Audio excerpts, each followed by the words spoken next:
Welcome back students and parents. In this video you will learn everything about phrasal verbs. Want to know how to speak English in a polished and sophisticated manner? Try using phrasal verbs in place of normal verbs. As speakers of the English language, we use a lot of verbs and phrasal verbs in our everyday communication. Most of the time, we are unaware that we are using these verbs.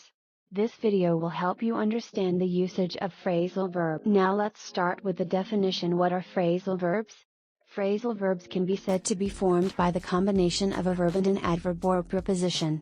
In some cases, it combines all three parts of speech: verb, adverb, and preposition. Here are different types of phrasal verbs. Types of phrasal verbs. Phrasal verbs can be divided into four main types, or rather two main categories based on how they behave when used in sentences.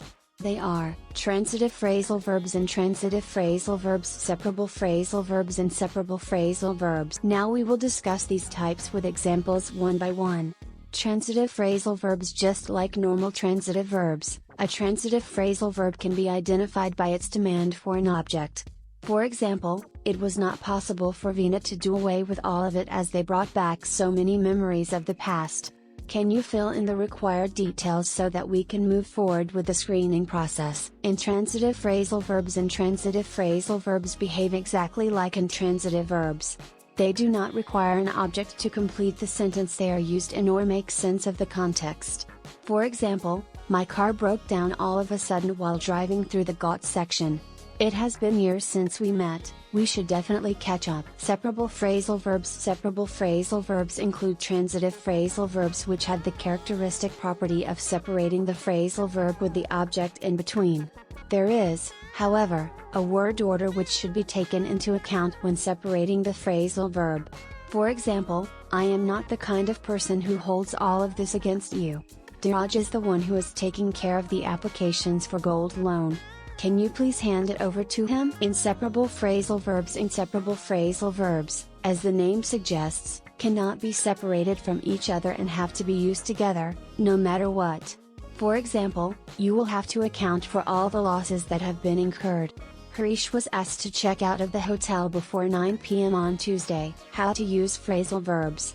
As fun and interesting as it is to use phrasal verbs, there are a few pointers you have to keep in mind when using them in your daily communication.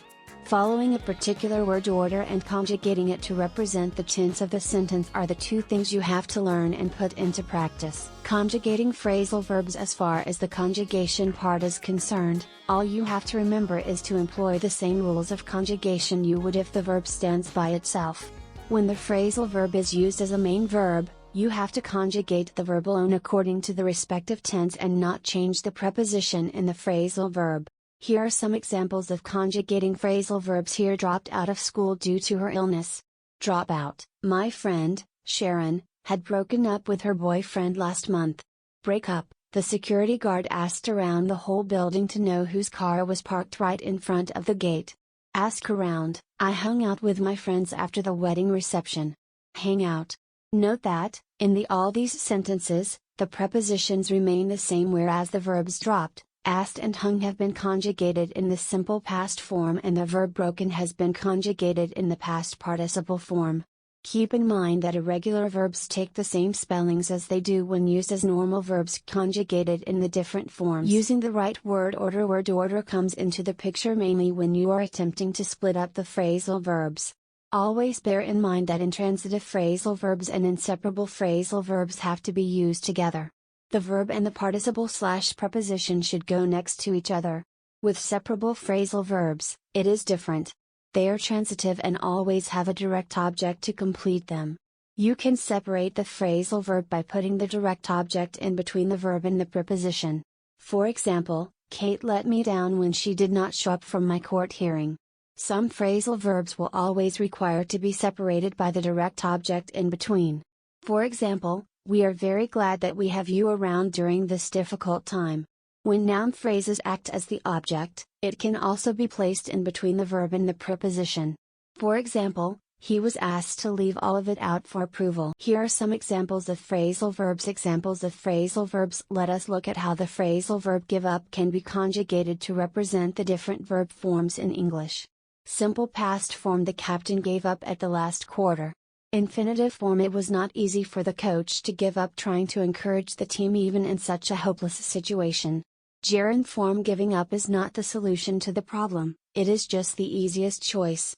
Past participle form. I have given up on them. Check your understanding of phrasal verbs. Fill in the blanks by choosing the most appropriate phrasal verbs from the list of phrasal verbs given below.